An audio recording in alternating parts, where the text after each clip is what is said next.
아멘. 오늘부터 이제 수요일 밤마다 이사야를 살펴보도록 하겠습니다. 이사야는 작은 성경이다, 성경의 축소판이다 이렇게 얘기하기도 하는데요. 이사야가 66장입니다. 성경이 몇 권이죠? 66권이에요. 그런데 제1 이사야라고 불려지는 1장부터 39장까지의 내용이 이렇게 좀 구분이 되어지고요. 그 다음 40장부터 66장까지 이렇게 좀 내용이 좀 구분되어집니다. 굉장히 문체가 좀 다르게 이렇게 나타나고 있어요. 그래서 성경도 39장, 구약은 39권, 신약은 27권 이렇게 되어 있는데 이사야도 딱 그렇게 나누어져 있어요.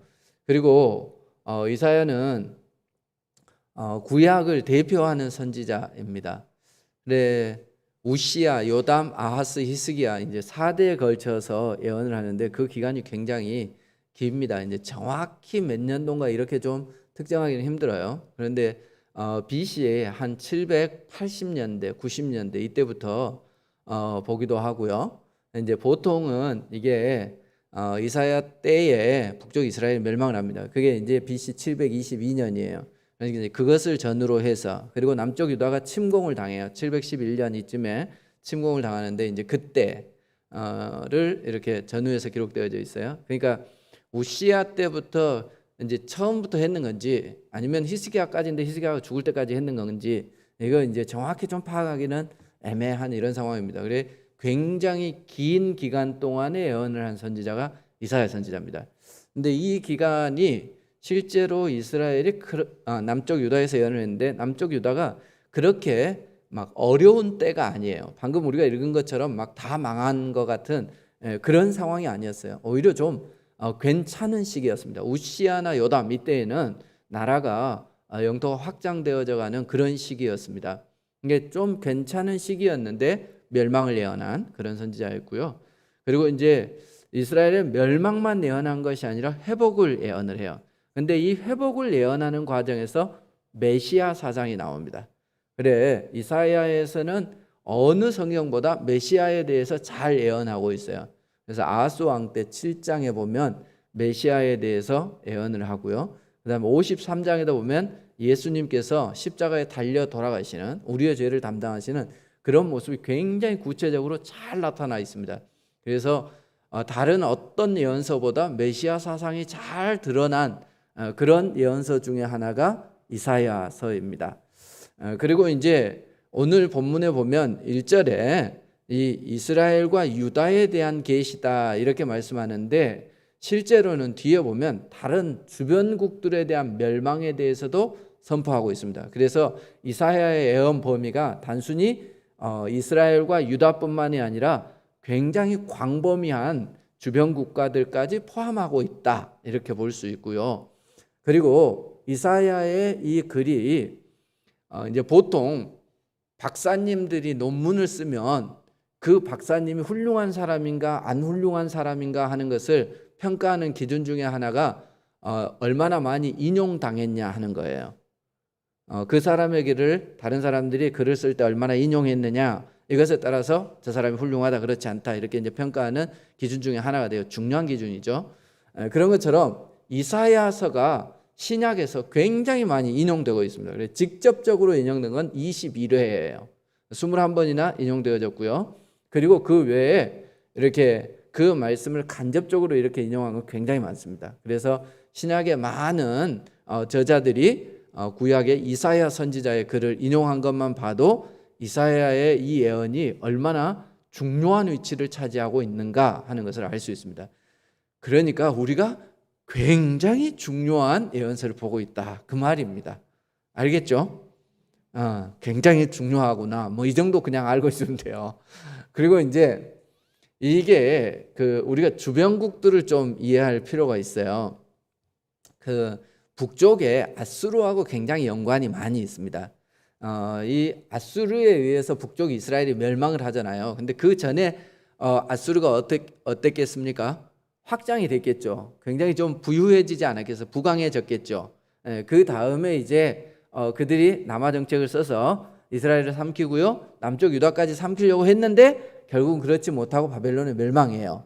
그래서 이제 그 다음에 바벨론이 남쪽 유다는 이렇게 정복을 하는 이런 과정이에요. 북쪽에 왕들이 이제 여러 왕들이 거쳐갑니다. 뭐 디글랏 빌레셋, 살마네셀, 뭐 사르곤 2세, 그 다음에 이제 마지막에 사네립에 의해서 정복당하는데, 이런 사람들이 지나가는데 들어봐도 몰라.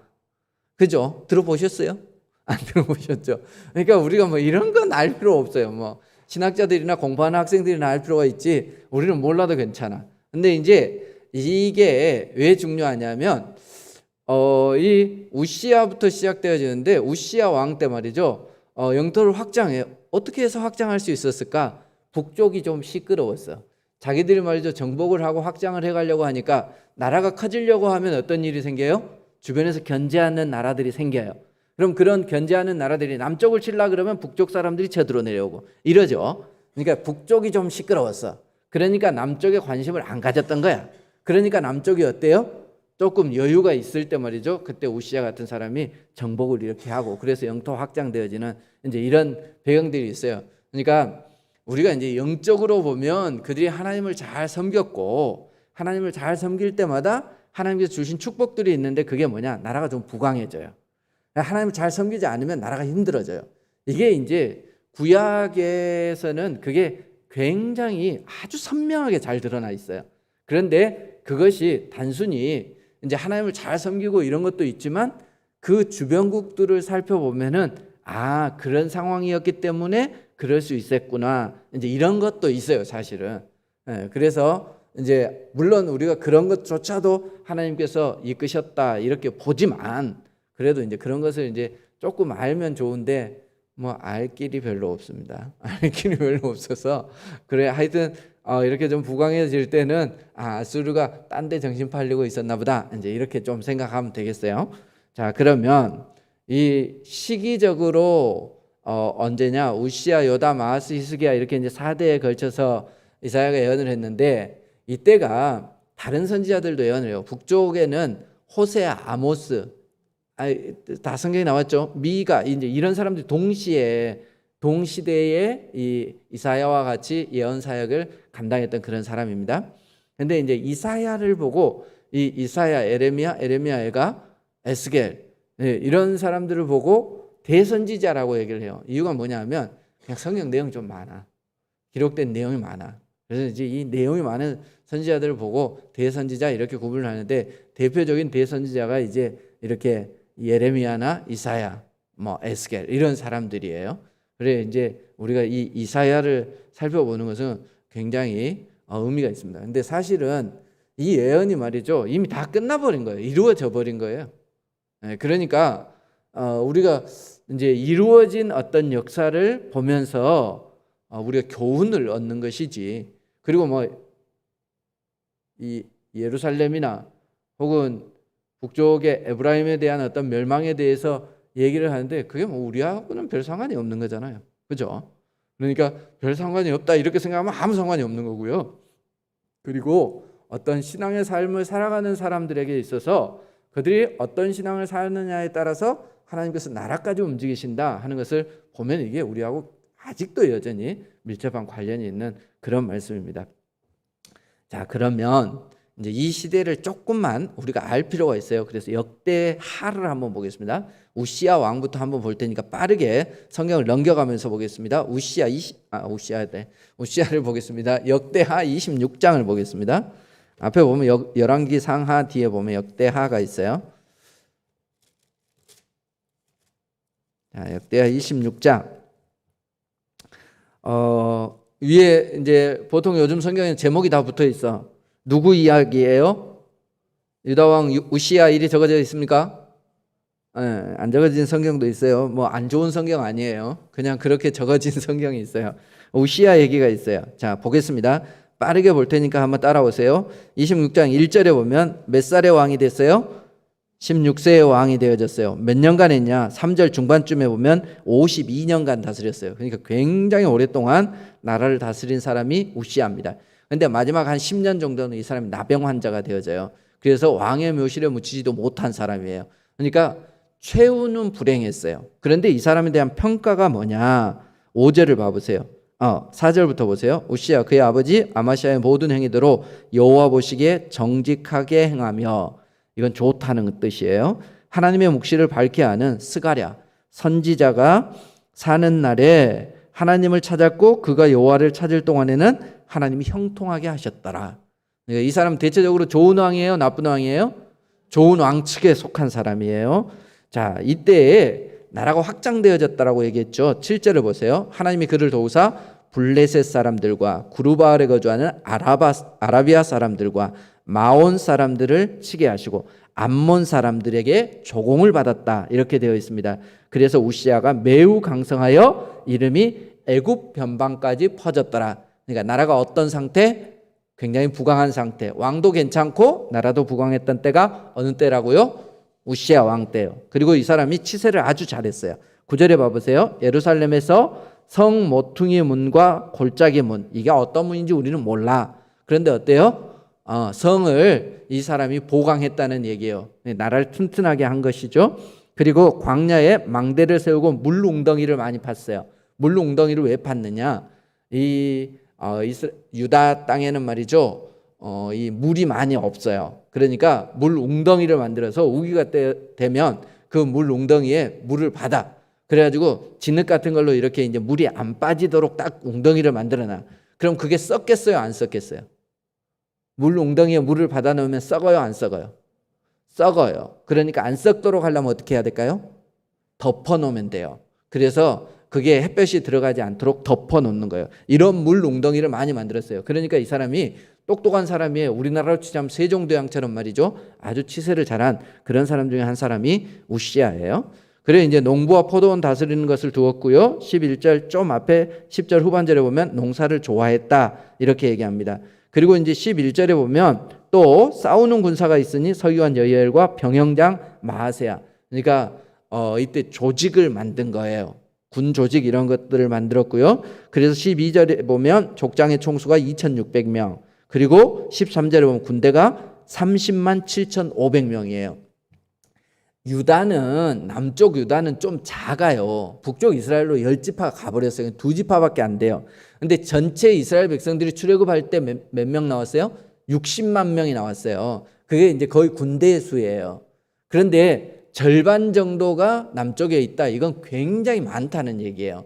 보통 한 5만에서 8만 뭐 이 정도밖에 안 돼, 지파별로. 그런데 그러면은 이 2지파만 있으면 어느 정도 돼야 되겠어요? 많아봐야 20만 아래여야 되는데 30만이 넘는 이런 군대를 만들었다. 그러니까 이 사람이 국민들도 잘 살게 해주고 나라도 부강하게 하고 국방도 튼튼하게 하고 이런, 그리고 하나님도 잘 섬기는 그런 왕이었어. 그런데 문제는 뭐냐? 16절에 보면 그가 강성하여짐에 교만해졌어요. 그래서 성전에 들어가서 분향하려고 했어요. 그래서 80명의 제사장들이 안 돼요 그랬어요. 이것은 하나님의 제사장들이 해야 할 일이지 왕이 해야 할 일이 아닙니다 이래요. 그런데 그가 큰 소리를 쳐요. 19절에 보면 우시아가 손으로 향로를 잡고 분향하려 하다가 화를 내니 그때에 어떤 일이 있어요? 이마에 나병이 생긴지라. 그래서 대제사장이 제사장들 시켜서 끌어내라 이렇게 해요. 왜냐하면 나병 걸린 사람 하나님께 제사 드릴 수 없기 때문에. 그래서 이 사람이 다 잘했는데 마지막에 말이죠, 교만했어요. 그래서 자기가 스스로 하나님 앞에 분향하려 하려다가 나병에 걸려서 죽었어요. 자, 자기가 나병에 걸리니까 정치를 할 수 있어요, 없어요?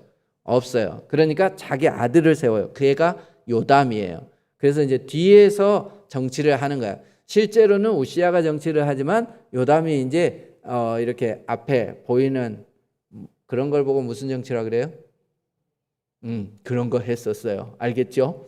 네, 그게 한 10년 정도 돼요. 그리고 이제 요담이 그 이후에 아버지가 죽고 나서 왕이 되어져요. 근데 요담은 자기 아버지한테 그 경험한 게 있어요. 성전에 잘못 들어가면 죽는구나. 병 걸리는구나. 그래서 그는 2절 중반절부터 보면 여호와의 성전에는 들어가지 아니하였고 이렇게 돼 있어요. 그리고 백성은 여전히 부패하였더라. 근데 그 자신은 어때요? 요담이 그 2절에 보면 우시아의 모든 행위대로 여호와 보시기에 정직하여 행하였으나, 그는 정직했어요. 그는 정직했는데 성전에 들어가지 않았고요. 백성들은 여전히 좀 부패한 이런 상태에 있었어요. 그러니까 전체적으로 나라가 어떤 상태냐? 백성들이 하나님을 잘 섬기는 그런 상태는 아니었다 이런 얘기예요. 아시겠죠? 자, 그리고 그도 역시 지가 아버지를 닮았어요. 건축하는데 은사가 있었어.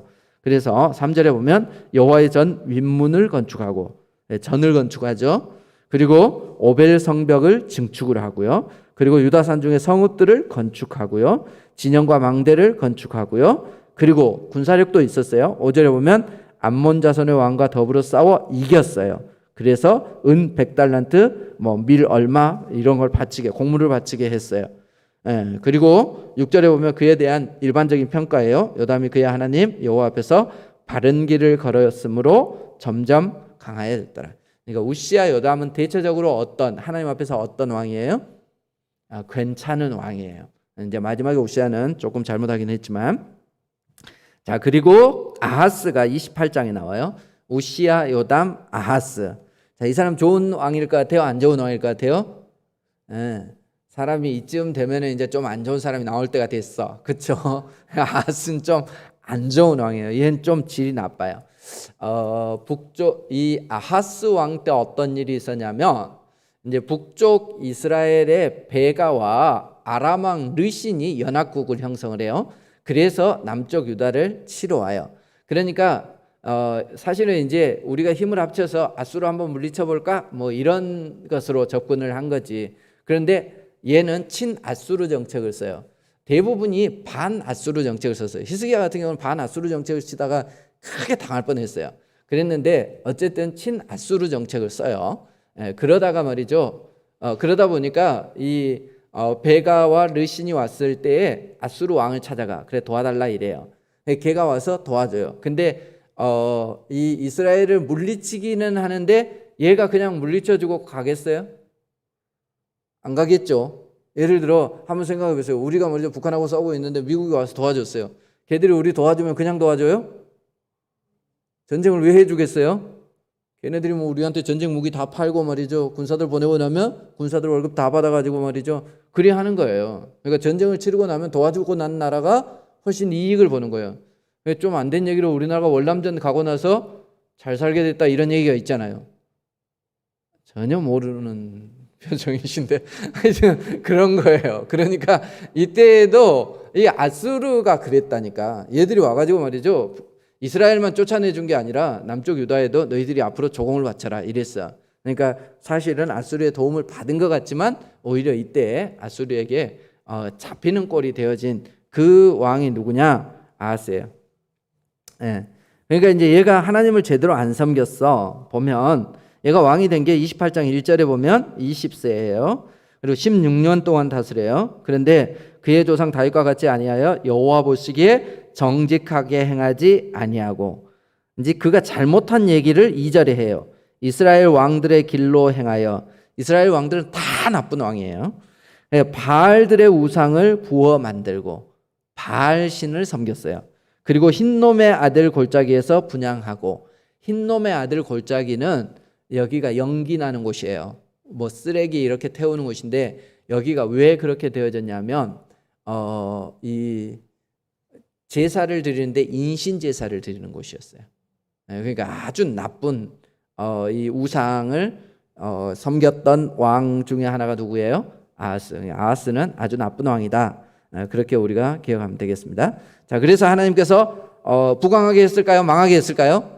이렇게 만드는 거지. 그래서 보면 6절에도 보면 보세요. 르말라의 아들 이스라엘 왕 베가가 유다에서 하루 동안 용사 12만 명을 죽였어요. 지가 아버지는 기껏해서 만들어놨더니 얘가 이렇게 망하는 거죠. 8절에도 보면 어때요? 이스라엘 자손이 그들의 형제 중에서 그들의 아내와 자녀를 합하여 20만 명을 사로잡아갔고 재물도 빼앗아갔고 이렇게 나와 있습니다. 이제 그들이 어려움을 당하는 이런 게 아하스 때에 있었어요. 그럼 아하스가 이런 어려움을 왜 당했을까? 이사야서 7장에 보면 아하스 왕에게 약속한 게 있어요. 그게 메시아에 대한 약속이에요. 그런데 이 메시아에 대한 약속을 말이죠, 이 아하스가 받지 않아요.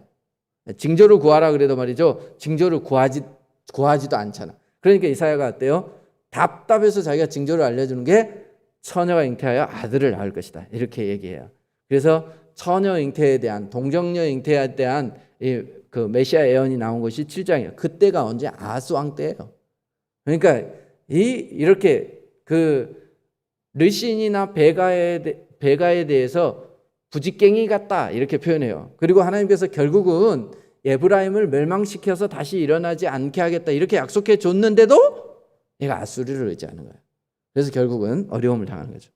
하나님은 우리에게 약속을 주셨는데 우리의 약속을 붙잡지 못하면 망하는 거예요. 아시겠죠?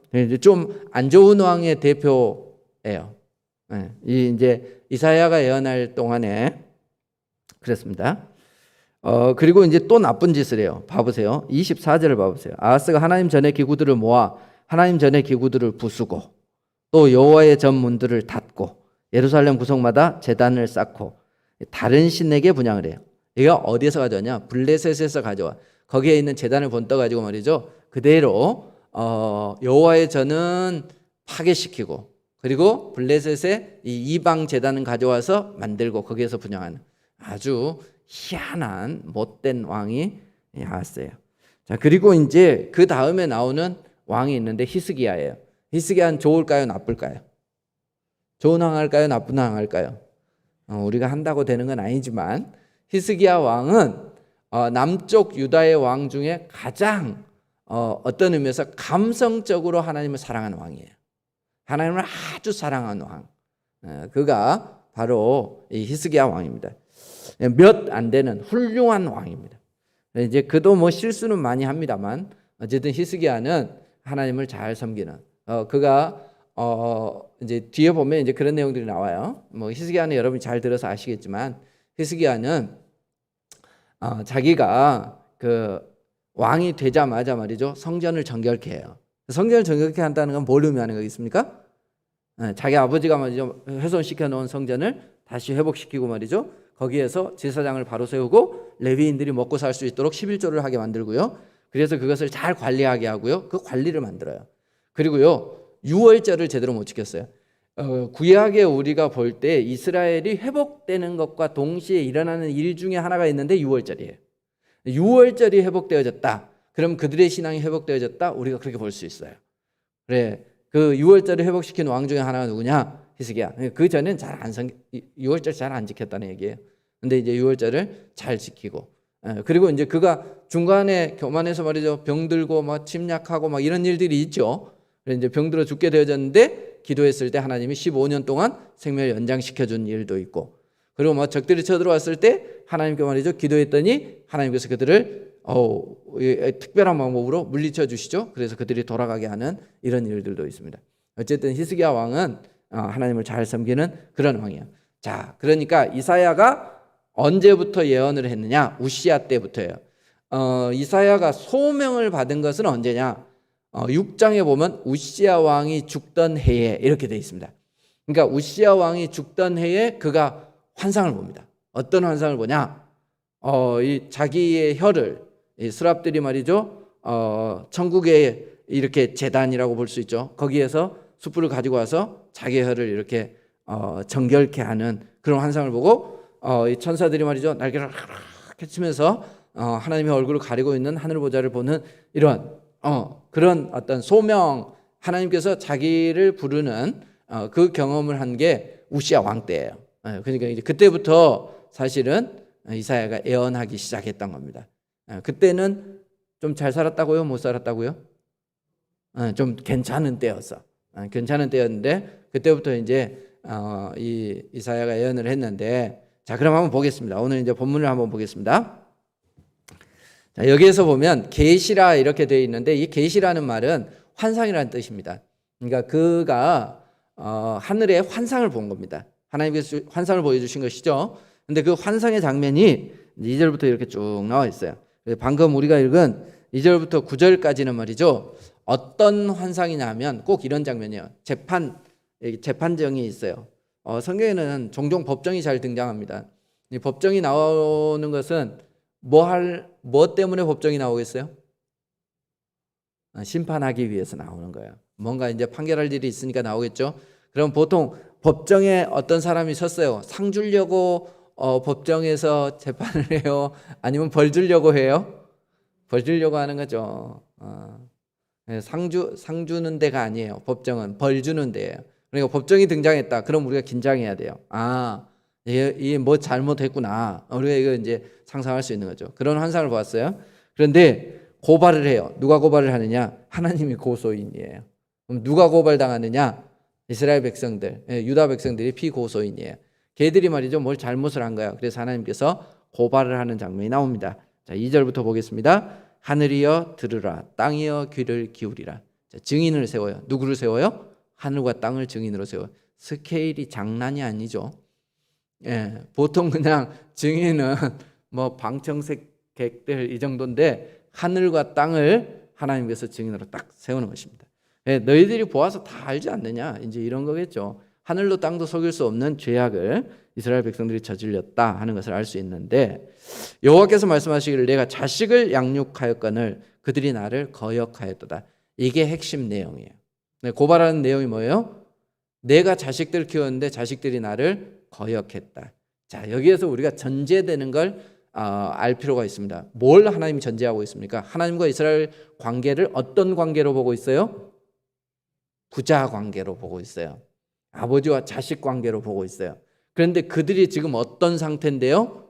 죄를 아주 심각하게 지었는데도 불구하고 아버지는 여전히 그들을 자식으로 생각하고 있어요. 그럼 아버지가 아들을 고발한 거예요. 뭐 하라고 고발했을까요? 회복시키기 위해서예요. 전에 우리 애들을 키울 때 누가 가르쳐줘서 나쁜 짓을 하면 경찰서에 데리고 가라고. 도둑질하고 이러면 말이죠, 처음부터 말이죠, 경찰서 가자 이렇게 해야 돼요. 그럼 그 다음부터 안 해요. 우리 애들은 그때부터 안 하더라고. 했는지는 잘 기억이 안 나는데, 하여튼 이렇게 아버지가 말이죠, 자식을 데리고 그 아버지 돈 1,000원 훔쳤다고 경찰서 가자. 그럼 뭐 감옥에 가두려고 데리고 가는 거예요? 앞으로는 하지 말라고 데리러 가는 거예요. 이게 굉장히 큰 죄예요. 우리가 웃을 만한 자그마한 죄가 아니에요. 이스라엘 백성들이 심각한 죄를 지었어요. 그럼에도 불구하고 하나님이 이스라엘 백성들을 향한 마음은 뭐예요? 여전히 난 너희들의 아버지다. 그럼 자식은 자식의 도리를 해야 되는 거예요. 그런데 자식의 도리를 안 해요. 이 이사야서에서 우리가 볼 수 있는 관계가 신뢰 관계예요. 굉장히 중요하게 나와요. 신뢰 관계. 그럼 이 신뢰는 아버지와 자식들 간에 어떻게 이루어지느냐? 이거예요. 오늘 제가 이렇게 길을 가다가 보니까 한 5살이나 4살이나 돼 보이는 애하고 한 6살이나 7살 정도 돼 보이는 이렇게 그 정도 이제 딸의 둘이가 엄마 옆에 이렇게 걸어가. 근데 이제 엄마가 이렇게 걸어가는데 엄마가 좀 앞서 걸어갔어. 그러니까 그 조그마한 애들이 말이죠, 알란 달려가서 엄마 손을 잡아. 그리고 이렇게 걷고 가더라고. 그 모습을 보면서 제가 이제 설교 준비를 하다가 잠깐 이렇게 나갈 일이 있어서 그 모습을 봤는데, 이게 하나님과 자녀의 모습, 백성들의 모습과 같겠다, 이런 생각이 들어요. 진짜 신뢰하는 사이는 이거야. 자식들은 말이죠, 우리가 자식된 입장에서 하나님을 어떻게 생각해야 되느냐? 엄마가 조금 앞서 나가면 혹시 나를 두고 가면 어쩌지? 하는 마음으로 달려가서 얼른 손을 붙잡는 거. 이게 자식이 아버지에게 가져야 되는 마음이요. 그런데 말이죠, 이 자식이 지나가다가 말이죠, 지금 엄마보다 더 이쁘고 날씬하고 좋아 보이는 아줌마가 지나간다고 가서 그 아줌마 손을 잡고 가? 이런 일이 있을 수 있어요? 있을 수 없어요. 우리가 상식적으로 생각해도 그거 안 되는 거죠. 연예인이 나타나도 그 사람 손잡고 가는 거 아니에요. 애들은 말이죠, 세상에서 제일 이쁜 게 지금 엄마예요. 세상에서 제일 힘이 센 게 자기 아빠예요. 거기 손 붙잡고 가는 거예요. 자식은 그래야 되는 거예요. 그런데 이스라엘은 말이죠, 하나님은 어떻게 하셨다고요? 그들에 대해서 성실하셨습니다. 내가 자식을 양육하였거늘. 이 한마디에서 하나님께서 이스라엘 백성들을 어떻게 키웠는지 하는 것을 알 수 있습니다. 보통 이방인들은 신들에 대해서 이런 개념을 가지고 있었어요. 신이 우리를 낳았다. 생식적인 관계죠. 그 가운데서 우리가 출생했기 때문에 신이 우리 아버지다, 이렇게 생각해요. 그런데 성경에 나와 있는 하나님은 말이죠, 우리를 만드셨을 뿐만 아니라 양육하고 기르시는 분이에요. 하나님은 단순히 우리를 그냥 낳으신 분이 아니에요. 우리를 창조하고 끝내신 분이 아니에요. 우리를 양육하고 기르시는 분이에요. 하나님은 그 일을 성실하게 수행하세요. 이스라엘 백성들에 대해서도 잘 보세요. 그들이 제대로 이렇게 성장할 수 없어요. 그런데 하나님께서 아브라함이라고 하는 한 사람을 불러요. 그래서 내가 너희들을 큰 민족을 이루게 하겠다. 그 약속을 이루시기 위해서 야곱의 때에, 아브라함, 이삭, 야곱 그 손자 때에 말이죠, 그들을 어디로 데리고 가요? 그들이 성장할 수 있는 터전으로 데리고 와요. 그게 애굽이에요. 애굽에 70명 내려갔어요. 근데 그들이 거기에서 400년을 지나고 나서 60만 명이 되어져요. 얼마나 많이 늘어난 겁니까? 그러니까 그 애굽이 이스라엘 백성들을 키우는 모판이었어요. 그리고 그들이 이제 진짜 모판 알죠, 여러분? 모내기 해보셨어요? 이제 모판에서 그 다음에는 어때요? 본 땅에 모내기를 해야 되잖아. 그 진짜 논 자기가 자랄 땅으로 가져가요. 그 자랄 땅이 어디요? 살 땅. 거기가 가나안 땅이에요. 거기로 하나님께서 데리고 나가는데 애굽의 왕이 말이죠, 안 된다, 내 백성이다 말이지, 얘들이 내 재산인데 어디 데리고 가느냐. 그래서 하나님께서 10가지 재앙을 내리시면서까지 그들을 데리고 나와요. 근데 홍해가 있어요. 그럼 하나님이 갈라버려요. 물이 없어요. 그러면 하나님이 샘을 터쳐버려요. 추워요. 그러면 하늘의 불기둥으로. 더워요. 하늘의 구름기둥으로. 막 고기가 먹고 싶어요. 그럼 메추라기로. 배고파요. 그러면 만나로. 막 적들이 와요. 그럼 하나님이 왕벌을 보내서까지라도 그들을 막아내요. 이렇게 하나님께서 보호해 주시는 거예요. 자, 이 과정이 우리가 말이죠, 이 땅에 태어나서 하나님 나라에 가기까지 살아가는 과정하고 너무 비슷해요. 우리가 가끔 홍해를 만나기도 해요. 우리가 가끔 적들을 만나기도 해요. 우리가 너무 덥기도 하고 춥기도 해요. 우리가 너무 배고플 때도 있어요. 병들 때도 있어요. 그럴 때마다 하나님은 우리와 함께 하세요. 우리를 그렇게 길러주시는 거지. 근데 우리는 말이죠, 우리 아버지, 우리 어머니 손을 놔두고 옆집 아줌마 손을 잡고 가려고 그래. 그게 아까 우리가 봤던 아하스 같이 이상한 데 가가지고 말이지, 신 보고 이거 재단이 괜찮네, 그대로 모형 따가지고 말이죠, 만들게 하고 거기에서 하나님 아닌 다른 신을 섬기고 이런 일들을 한단 말이에요. 우리가 이 땅에 살아가면서도 마찬가지예요. 아까 우리가 합심해서 기도할 때 말씀드렸던 것처럼 우리가 말이죠, 하나님만 사랑하고 살아가야 되는데 우리 주변에 우리를 유혹하는 것들이 너무 많아요. 너무 좋은 것들이 많아요. 그래서 우리가 하나님만 향해 나는 주만 따라가겠습니다, 찬송은 그렇게 하면서 말이죠, 실제로는 주를 따라가는 것이 아니라 우리는 돈과 명예를 따라가는 경우가 많아요. 우리의 삶의 어떤 즐거움과 향락을 따라가는 경우가 많아요. 그게 이스라엘 백성들이 자식을 키워놨더니 걔들이 나를 거역하였도다 하는 이 표현과 같은 것이죠. 하나님은 우리의 소원에 귀를 기울이시는 분입니다. 그런데 말이죠, 그 백성들은 하나님을 거역했습니다. 뿐만 아니라 하나님은 우리를 속속들이 아시는데요, 3절에 보면 이스라엘은 알지 못하고, 심지어 소나 나귀는 주인의 구유를 안다. 개를 키워보면 참 재밌습니다. 아무리 무섭고 싸나운 개도 말이죠, 짖지 않는 경우가 있어요. 언제일까요? 어떤 사람 보면 안 짖어요? 밥 주는 사람 보고 안 짖어요. 네. 그거 절대 안 물어요. 밥 주는 주인을 보고 짖거나 무는 개가 있으면 개는 빨리 끝내야 돼. 나중에 사고 칠 개예요. 그러니까 개도 말이죠, 밥 주는 자기 주인은 알아요. 그런데 이스라엘 백성들은 하나님을 알지 못한다. 하나님은 우리를 속속들이 알고, 우리가 말이죠, 침울해 있으면 왜 그러니?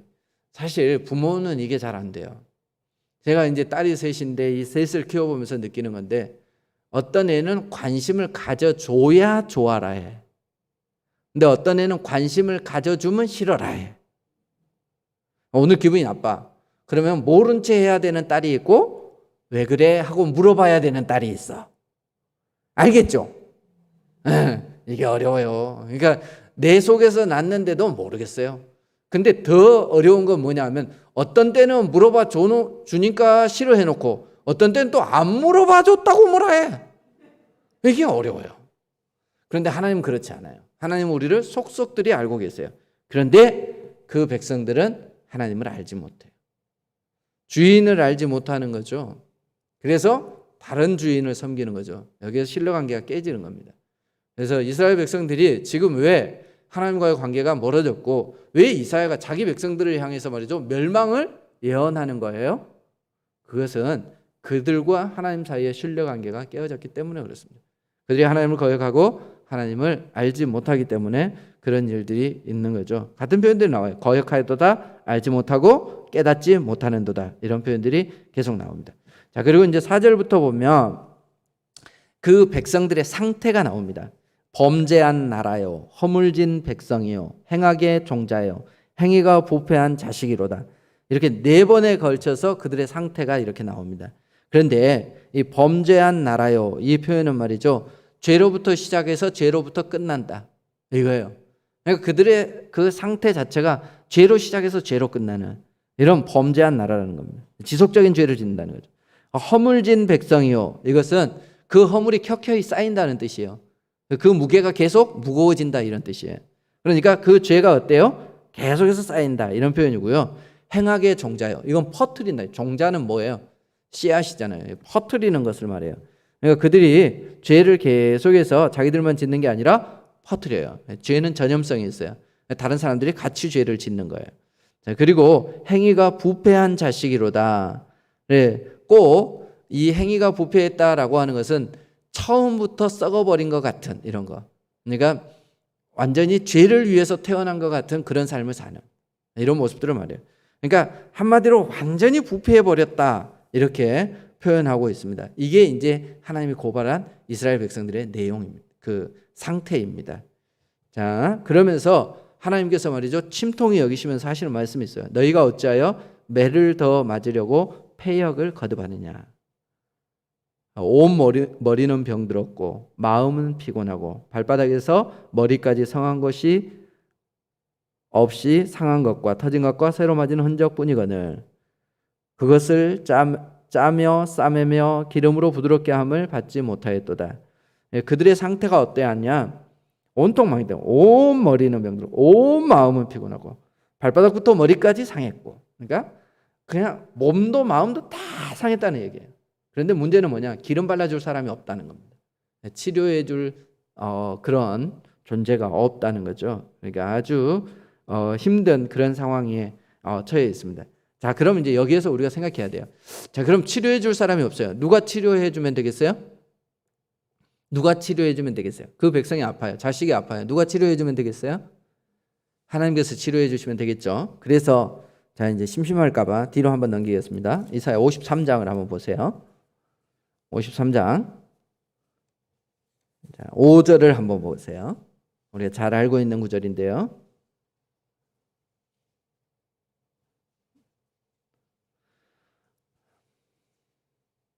같이 한번 읽어보겠습니다. 시작. 그가 찔림은 우리의 허물 때문이요 그가 상함은 우리의 죄악 때문이라. 그가 징계를 받음으로 우리가 평화를 누리고 그가 채찍에 맞음으로 우리는 나음을 받았도다. 자, 아까 이제 말씀해 보니까 그들이 찔린 것처럼, 그들이 상한 것처럼, 그들이 채찍에 맞은 것처럼 이런 상태, 그리고 마음도 병들어 있는 이런 상태예요. 그러니까 오늘 이 53장 5절 말씀에서는 그것을 누가 치료해요? 메시아이신 예수님께서 치료하시는 거예요. 그러니까 첫 이스라엘 백성들의 상태는 아주 참혹해요. 그런데 그것을 치료하기 위해서 오신 분이 누구냐? 예수님이세요. 그래서 그분이 우리의 그 모든 것들을 다 치료해 주시는 것을 우리가 알 수 있습니다. 이게 짝이에요, 사실은. 그래서 이사야서는 이렇게 멸망에 대해서 예언하고 나서 그리고 회복에 대해서 말씀하세요. 이게 짝이 딱 맞아요. 그리고 부패한 상태에 대해서, 그리고 치유하실 예수 그리스도에 대해서 이게 짝이 딱 맞아요. 그래서 하나님께서 그 백성, 아까 말씀드렸던 것처럼 여전히 하나님은 아버지시고 여전히 하나님은 우리의 주인이 되어지세요. 그래서 그분이 부패하고 타락한 우리들을 치유해 주시는 거죠. 우리가 이걸 기억해야 됩니다. 아까도 말씀드렸지만 아하스 왕이 그 중에 넷 중에 그나마 제일 악해. 그런데도 메시아에 대한 예언은, 동정녀의 탄생에 대해서 예언한 것은 어디 부분에서 했다고요? 아하스 왕 때 했어요. 아하스 왕 때. 가장 악할 때 하나님께서 우리를 향해서 말이죠, 가장 어떻게 보면 큰 사랑을 베풀어 주시는 것을 우리가 알 수 있습니다. 하나님은 우리를 끝까지 포기하지 않습니다. 그러므로 우리가 돌이켜 돌아와야 돼요. 그렇지 않으면 어떤 상태가 되어져요? 맞고 찢기고 아프고 그런 거예요. 그래서 거기서 빨리 깨닫고 돌아와야 하는 것이죠. 그래서 그들이 얼마나 비참해졌는지 보세요. 그러니까 신앙의 상태는 하나님을 멀리했고요. 그리고 그들이 지금 당하고 있는 몸의 상태는 막 엉망진창으로 뭐 두드러 맞았어요. 그런 상태고요. 그 다음에 그들의 기업은 어떻게 되어졌는지를 보세요. 7절에 보면 땅은 황폐하고 성읍들은 불에 탔고 토지는 이방인에게 빼앗기고 황폐하게 되어지고. 그래서 여기서도 보면 딸 시온이라고 표현하죠. 예, 이스라엘을 그 유다를 표현할 때 딸 시온, 하나님과의 관계를 여기에서 넣는 것을 알 수 있습니다. 시온이 어떻게 되었다고요? 포도원의 망대, 참외밭의 원두막, 에워싸인 성읍. 이게 이제 포도원의 망대나 참외밭의 원두막은 이제 우리나라 정서에서도 어느 정도 이해가 되죠. 근데 이제 우리나라 원두막 그럼 어떤 느낌이 드세요? 여름에 말이죠, 이렇게 참외밭에 촥, 수박밭에 말이죠, 촥 이렇게 아저씨가 위에서 말이지 이렇게 부채질을 하면서 촥 여유를 즐기고 있는 뭐 그런 모습을 우리가 상상이 들잖아. 그게 아니고 초라한 모습을 말하는 거예요. 초라한 모습을. 이 보통 이 유대인들은 성읍은 어디에 있었냐 하면 보통 성이 어디에 있을 것 같습니까? 평지에 있을 것 같아요? 아니면 산에 있을 것 같아요? 어디에 있으면 좋겠어요? 성읍, 주거지. 평지에 있으면 좋겠죠. 예, 평지에다 땅을 사세요. 그래야 땅값이 올라가. 산 위에다가 사놓으면 땅값이 안 올라가. 근데 옛날에는 산 위에 성읍이 주로 있었어요. 이유가 뭘까요? 적들의 침입을 막는 데 용이에요. 그래서 이제 사는 것은 이렇게 언덕 위에. 그래 가끔 우리가 뭐 세계 여행 이런 텔레비 프로그램 보면 막 산 중에 막 굉장히 높은데 올라가지도 못할 때 있다가 막 성읍이 있고 막 이런 데도 안 있던가. 보통 이렇게 성읍 위에가 있어요. 그러면 농사 짓는 데는 어디에 있어요? 평지에가 있어요. 그럼 이 사람들이 말이죠, 농사 지려면 위에서 밑으로 내려와야 돼. 뭐 타고 가겠어요? 자가용 타고 가겠어요? 트럭 타고 가겠어요? 걸어서 가야지. 그러면 시간이 많이 걸려. 해지기 전까지 빨리 일을 끝내야 되는데. 그러니까 어떻게 해요? 그 반 옆에다가 원두막 말이죠. 잠만 그냥 잘 수 있는 그런 거 만들어 놓는 거야. 그런 게 원두막이야. 그게 막 너무 멋있고 화려하고 여유를 즐기고 막 그런 장소가 아니라는 얘기예요.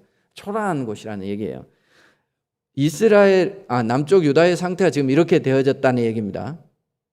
예, 그들이 다, 그러니까 그들이 하나님으로부터 떠나버렸어요. 그래서 신앙도 아주 망가져 버렸고, 그들의 어떤 몸 상태도 아주 망가져 버렸고, 그리고 그들의 어떤 기업들도 망해버린 이제 이런 상태라는 얘기예요. 이유가 뭐예요? 하나님과의 신뢰관계가 깨졌기 때문입니다. 그들이 하나님을 떠나고 거역했기 때문에 이런 일들이 생겼다. 그래서 이 부분에 대해서 고발하고 있습니다. 그래, 이제 그런데 실제로 이 시대에 이런 일이 있었어요, 없었어요? 그렇지 않았어요. 실제로 이 시대에 잘 살았어요. 그런데 왜 이렇게 표현했을까요? 그들의 영적인 상태가 이렇다는 겁니다. 자, 그렇다면 우리가 생각해 봐야 되겠죠.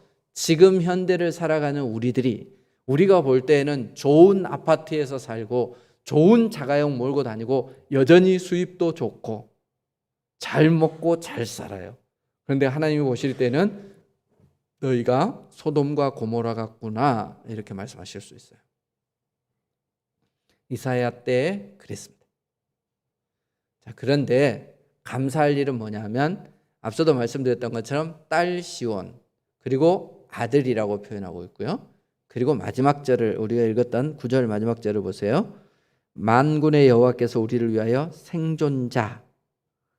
생존자를 조금 남겨두지 아니하셨다면 우리가 소돔 같고 고모라 같았으리라. 소돔과 고모라는 어떻게 됐습니까? 유황불에 완전히 멸망했습니다.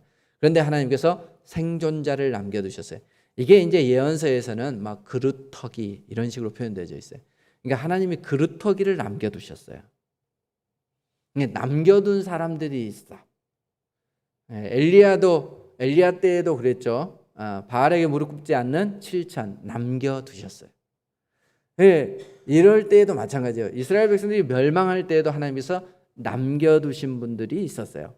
이 사람들이 말이죠, 다시 나라를 회복시키는 그루터기 역할을 해요. 거기에서 새순이 돋아나고요, 그리고 무성하게 되어져서 다시 울창한 숲을 이루는 이런 것이죠. 자, 그럼 우리는 어떤 존재가 되어져야 되겠습니까? 생존자, 남겨진 자, 그루터기 같은 존재가 되어져야 돼요. 우리도 시대의 흐름, 거기를 쫓아서 그들과 합류해서 말이죠. 하나님을 향해서 나아가야 되는데 하나님 손 놓고 다른 손 잡고 가면 안 돼. 그런데 이 시대가 그런 시대가 아닌가. 그래서 어쩌면 이사야의 말씀은 이 시대에 우리에게 주시는 하나님의 말씀이다. 우리가 그렇게 볼 수 있습니다. 그래서 앞으로 꾸준히 우리가 이 이사야서를 살펴보면서 이 시대에 우리에게 주신 하나님의 메시지는 무엇인가, 이 시대에 우리는 어떤 메시지를 받고 어떻게 살아가야 하는가 하는 것들을 여러분들이 붙잡고요. 더 중요한 것은 뭐냐, 이사야가 이렇게 예언에 대해서 그 멸망에 대해서 예언했음에도 불구하고 그들은 그 예언의 말씀을 믿지 않고 붙잡지 않았습니다. 그래서 결국은 바벨론에 멸망합니다.